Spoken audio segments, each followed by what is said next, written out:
Alright, welcome back. And in the last episode, what we did is we built these little spawn rooms.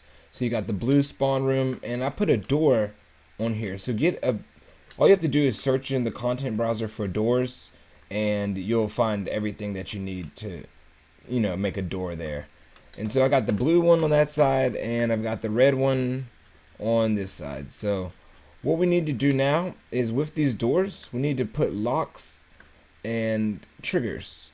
So this is what we're going to do. So just follow along because by the end of this, you'll know how to use these lock devices, which are pretty cool.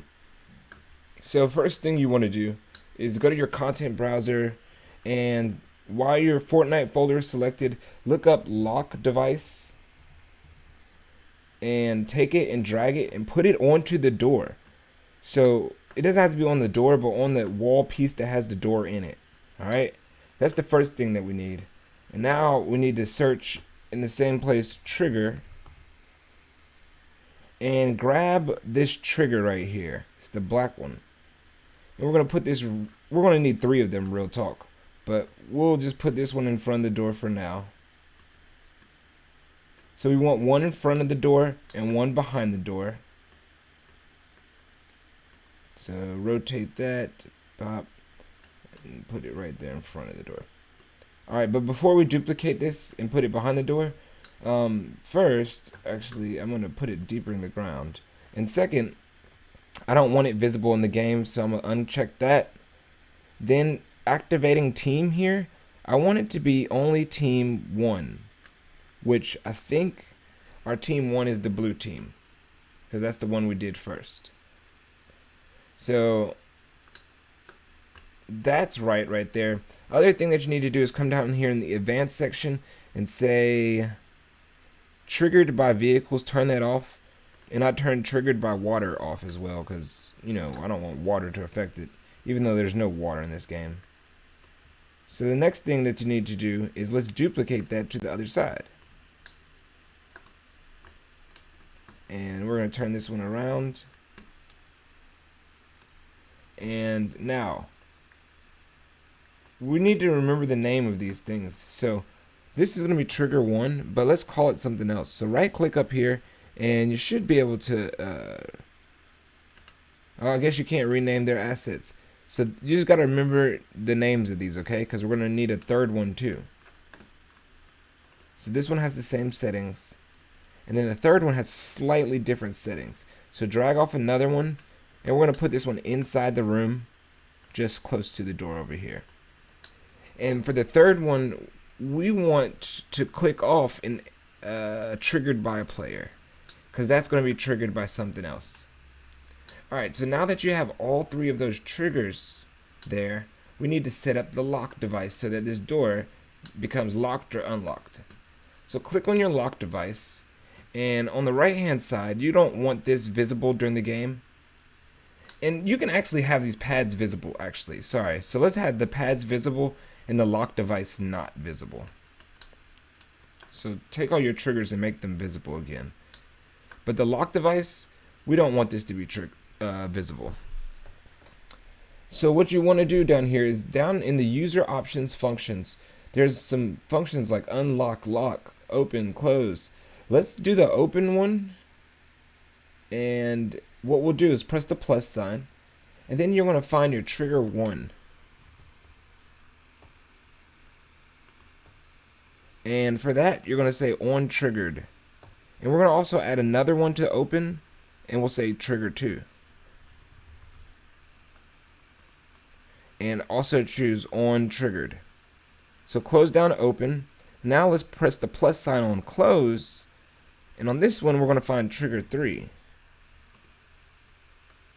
And say on triggered.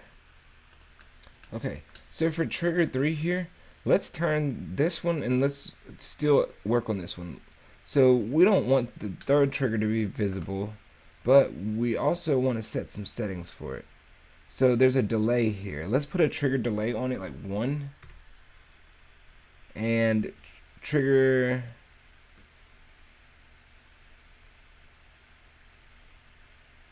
So here, down here in the user options for this one, this will be triggered All right, so for trigger 3, we're gonna say it's triggered when trigger. Let's see if we can do the lock device. Oh, so let's say trigger 1.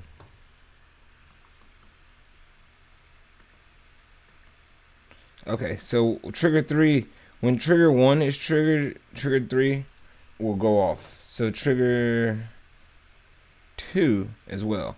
We want both of them to be able to trigger this one. So basically trigger 3 is going to close this door. So it's going to wait 1 second after it receives the input from this to close this door. Now you can take this delay on this one and make it more to make that delay effect more massive. Now we need to do this for this door over here, and then for our other 2 doors over there. But here's what I'm gonna do. I am going to actually, we're gonna have to just do it over again because you don't want to mix up the code. So these lock devices and triggers are kind of like weird. At least my understanding of them is kind of like weird. So I'm going to play it safe here. This is trigger 4.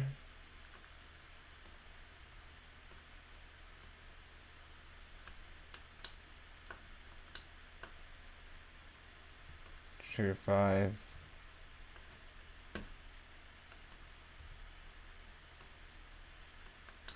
And trigger 6.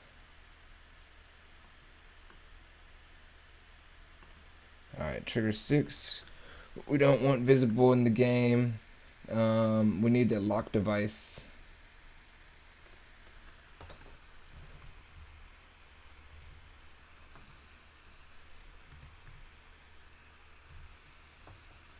Alright, and put this one here. Now remember your lock device, you have to set it. So we want this hidden, so not visible during the game. And open up our advanced options. Alright, so now down in our triggers, let's set those. So the activating team, we want team 1 for all of them.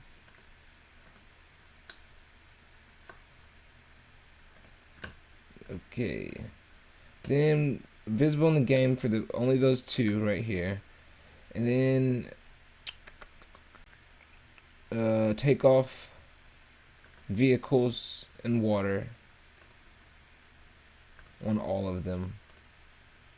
And on this one, take off triggered by player and vehicles and water. And then so let's go back up to our lock device and let's go open. And we're going to say trigger 4 this time. And when that's triggered. And then also add trigger 5 so it can open from the other side. And we'll do on triggered.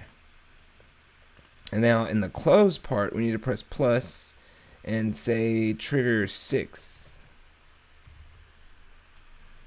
Alright, this one is on triggered. Now for trigger 6 though, we need to make sure that gets triggered. So go to trigger 6 and down here in the trigger for it, let's put in trigger 4 and trigger 5.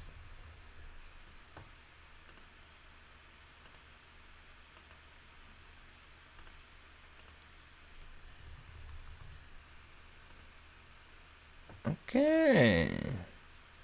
Perfect. So now that's set up. Alright, before we move on though, let's come back down to these team and inventory settings because I missed one thing. So down in your team and inventory settings, scroll all the way down here to where it says team, and we want this to be team index. So this is blue is team 1, and then click on the red one and we'll do the same thing for this. Instead of 1, we'll say 2. So therefore your blue is team 1 and your red is team 2. There we go. Now that's not a problem there. So let's go back to the locks and make sure that our locks are set up. So this is blue because we got the blue light in here. And if you didn't set up your level with colors, it's really wise to put colors all throughout your level so that the players know. They get little hints that they're in the blue side or they're on the red side. So anyways, back in the lock, let's make sure that it is set up for team 1. Or the triggers, I suppose. So team index 1, yeah. So that's right.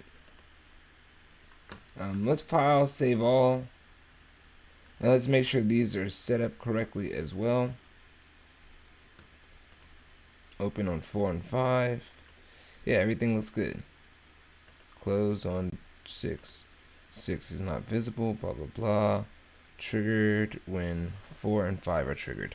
Oh, alright, so on number 6, what we have to do, though, is there should be a delay that we have to put in here. So trigger delay, make sure you set that to 1, at least.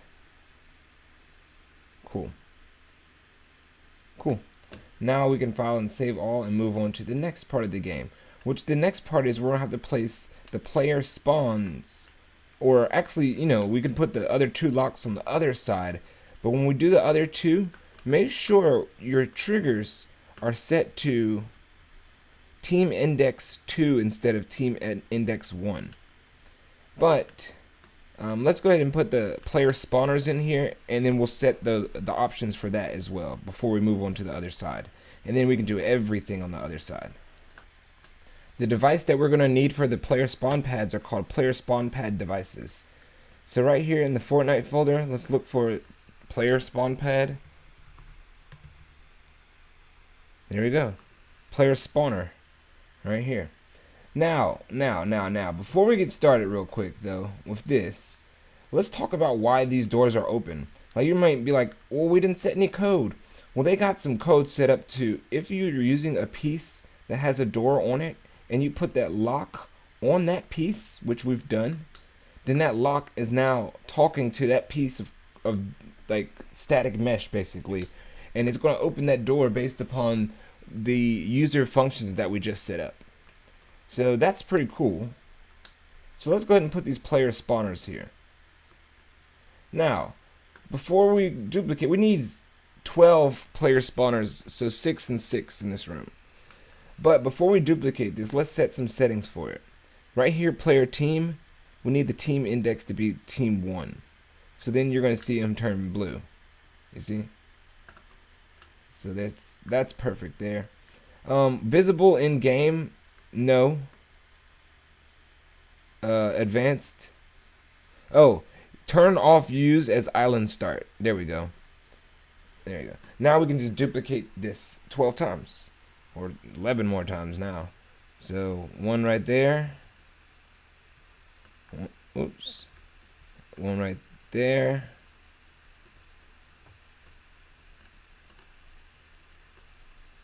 And then we'll put, just move them over, just like that.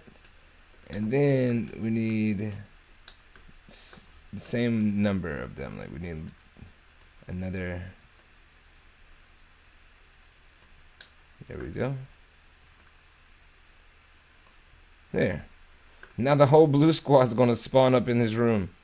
Sick. So we need to do the same thing for the red squad, but make sure all the settings are over here set the same right here.